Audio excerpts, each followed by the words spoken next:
irrabaayyen keenya iccitii lakkoo isa torbaati dubbachaa ture. Iccitii lakkoo isa soddomaa maali kan jedhu na yaachisa. Iccitii lakkoo isa soddomaa hikmaa rabbiin lakkoo isa soddoma. Duniyaa kanarratti waa meeqaatu lakkoo isa soddomta. Waa meeqaatu hisaabni siidaa soddoma ta'a. Yoo jennee kanaan nu ta'a. Hikmaan sun rabbi waan dalageef isa ture. Garuu mee gabaabsee muraasa isin isaa.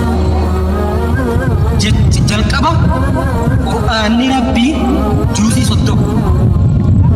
Inni kun gaafa juuzii soddoma ta'e hikmaa rabbii juuzii soddoma godhee isa ture.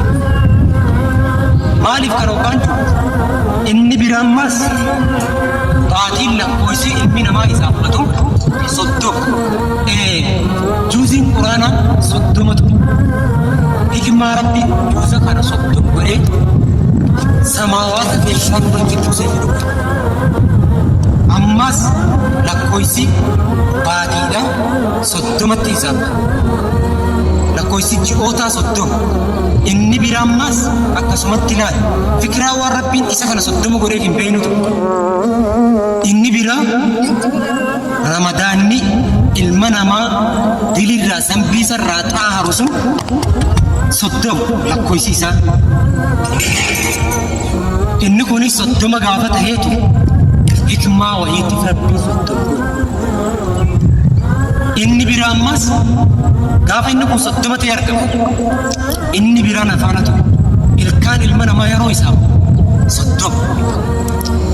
Fikra rabbiin wayiif ilma namaa keessattis jasada ilma namaa keessatti qaama ilma namaa keessatti ilkaan soddoma godhee uumaa rabbiiti. Rabbiin waan kana nuuf godheef waan kana uumeef garuu fakkarree hin laanne. Beekumsi keenya biran geenye.